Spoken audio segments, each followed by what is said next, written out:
What we're witnessing in our country is whiteness dying. And this is like the last grasp of like white supremacy, and they're going all out. And post-Trump, what we're worried about is this neoliberal savior coming in and kind of establishing the new norm. In a lot of ways, at least half the Democrats are going to be the new right in 5 to 10 years. You know, how do you have somebody like Ocasio and somebody like Pelosi on the same team? It doesn't make any sense to me. Doing Rolling Stone cover shots, by the way. Sorry, got to keep it real. They did. Yeah. Oh, they together? Yeah. With 2 other Congress people, too. Oh, great. No, Auntie Nancy. Yeah. But you know what I mean, you know, and well, that actually goes to, and this isn't to bring up status quo or try to get you to become a member, but part of that problem is that framing of Jenny Durkin as a nationally progressive leader. Sure. Same, I mean, they're putting John Hickenlooper, the governor of Colorado, or the former, is he former governor? They were pushing him as like, oh, he could be a real, wild card in this race. I mean, the guy basically let them drill in Denver and in Colorado on top of schools. Right. So you have this framing from corporate outlets, the New York Times, CNN, of a lot of these, like you were talking about, they frame them more in terms of the anti-Trump thing, but on actual, like, whether they're progressive or more right-wing, the definitions have really been kind of twisted. Yeah, and most of these corporations and journalists are working for multi-billion corporate conglomerates themselves.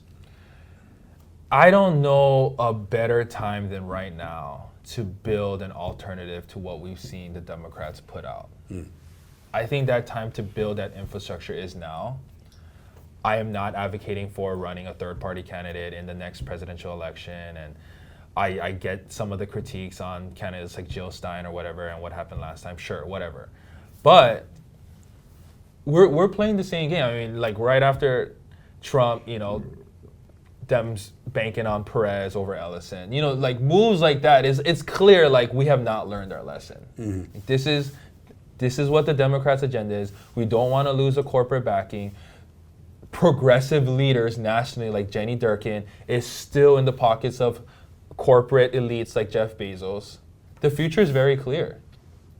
Seattle is building a future for the elite and continuing to sweep and push out people who they don't want to see here. And when you see signs like building shelters but not affordable housing, those are all evidence towards that future that we're all fearing here in Seattle. And could you flesh that out a little more? Because you said this is going to be what Amazon's doing here, and what's happening in Seattle is really kind of the rat experiment for the rest of the country. Should people watching in, I don't know, Idaho, or should they feel that the corporations are going to be coming for their cities and towns next? Oh, definitely. And that those jobs aren't going to be for the people that Amazon is moving into. And by the way, let's keep it real, Amazon is a huge part of the automation crisis too. 100%. We're all about to be obsolete. You know, there's the reason why we're addicted to shows like Black Mirror and this like feeling of like, how fiction is this? You know, we are, you have bodegas, you have mom and pop shops being removed because you don't even need a cashier anymore in these stores. You know, it's, what do you do? What are we doing to prepare for a future like that? I'm not sure. And correct me if I'm wrong, going back to Trump's presidential campaign, one of the top things he was promising were jobs.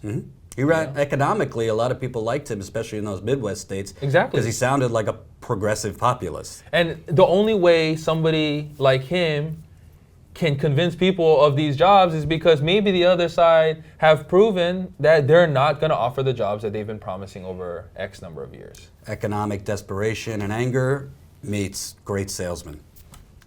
And that's what happened. And I think in Seattle, the unfortunate thing is that there aren't a lot of people who need to be fighting in the front lines left in the city. They've been pushed out strategically by elected officials and corporations for years now. And this head tax thing, to go back to that point, was really a flag that was planted in the ground that our city officials told their constituents, this is the side that we're going to side on. Right. That we're going to invest in whatever Amazon wants to invest in. Right. We're going to provide you with tools like a Find It Fix It app, a technology an app that I wrote about for The Atlantic a handful of months ago, where it allows people to see a homeless person on their street or an encampment pop up on a park nearby and report it to the city. The city would get it. They would send out a team to investigate, confirm that there's an encampment, then prepare a encampment removal.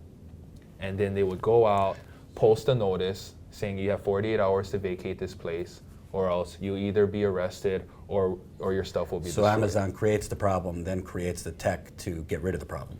Yeah, well, this specific app is developed from the city of Seattle. Okay. Yeah. Gotcha. But, you know, I think it's safe to say that this is a joint effort.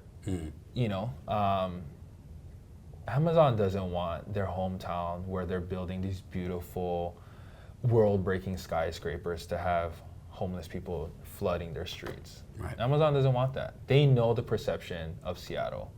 And I've been told by people who work on these encampment removal teams that the city's hope is to sweep these individuals enough where they just reach a breaking point and they just leave. So I want to end with this, because I think what Bernie Sanders has been successful about, I mean, whether you're pro Bernie or not, doesn't really matter, but what he's been successful about is really getting just the class battle, because there is a class war in this country. It's been going on basically since the mid-'70s, and the working people are losing or have lost. So I think I would love to know what you think. I don't want to put you in a pickle, but I think the word sociopath and sociopathy, I don't know how to phrase it, but I think it needs to get out there more that we might be dealing with sociopaths as far as Jeff Bezos, Amazon, these corporations, versus the humans. It's not only the rich versus the poor. It's kind of like psychologically, it seems like we're dealing with sociopaths who are really kind of psychologically removed from the effects of this tech that they're creating and this wealth that they're creating. Does that need to be into the discussion more? Because I think people, most good people, and why we do status quo is most people don't lack compassion. Most people have no idea what's going on. I mean, which is why representation, it matters so much more than just seeing a black or brown person's face, on TV or something, right? Representation matters because you need to have lived experience be something we value when we receive our ballots. We need to have people who have suffered an economic crisis. We need to elect people who maybe have suffered or been threatened by homelessness. We need to have people who is also actively fighting to keep their family in their neighborhoods. Because you're right, I mean, a lot of these bourgeoisie elites are so removed from the everyday sufferings and oppression and suppression of everyday people that they're reading these news clippings and maybe watching these documentaries and they're like, yeah, I guess I get it. But they don't. In a lot of ways, Jeff Bezos' dick pic was probably the most human thing that he's ever done in his life. I don't know, but really, he is. Unless it was automated by Amazon. Yeah.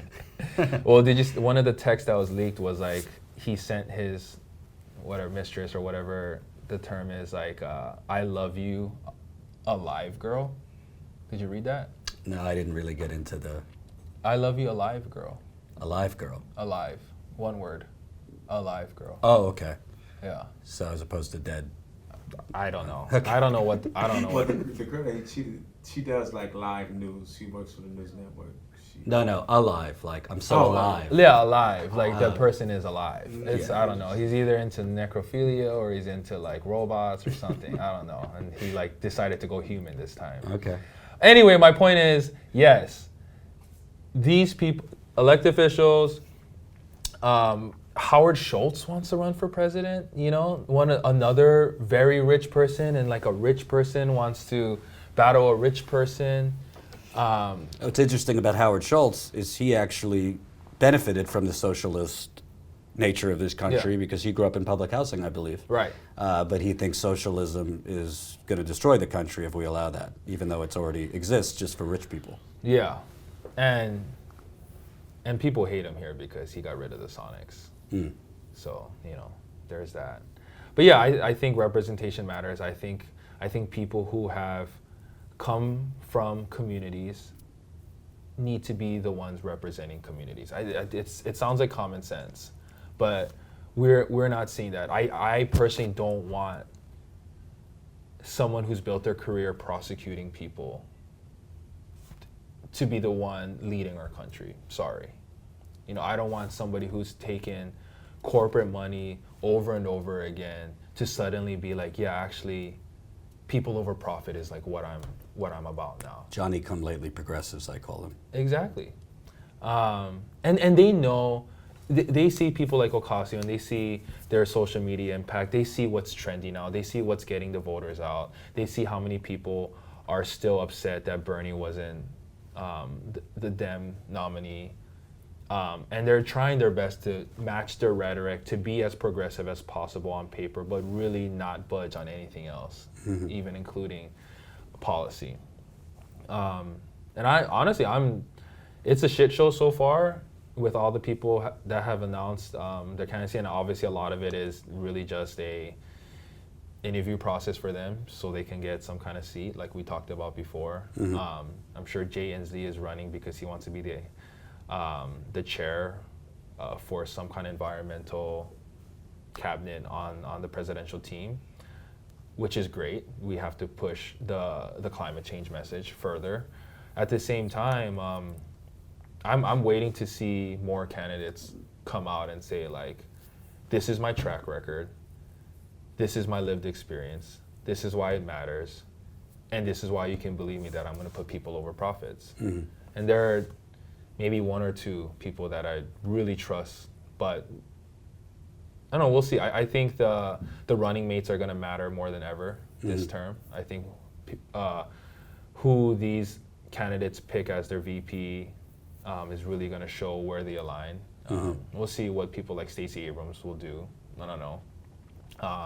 I'm sure Disney dad Beto O'Rourke will get a solid 4%. That's my hope. But yeah, they're out of touch. Yeah. The people leading the city right now are Well, out of Beto touch. O'Rourke was, he sent out a little video needing donations to fill up his gas. So I put out the tweet, pity the multimillionaire who can't fill his gas tank. Because that's really what's going on. There's this kind of branding of a lot of people as kind of the new everyman. And it's not a knock. FDR was rich and did a lot of great things for the progressive cause. But I think why we're here is people need to pay attention to what's going on in Seattle. Not just because it's important to Seattle, but it's important for the rest of the country to know, like, this is kind of the starkest representation I could tell of the effects of this tech boom, but at what price? The human price. Because it's really people like, there's a lot of people like you and me that are now homeless in Seattle. It's not just the stereotypical image of like a drunk, outside Penn Station in New York.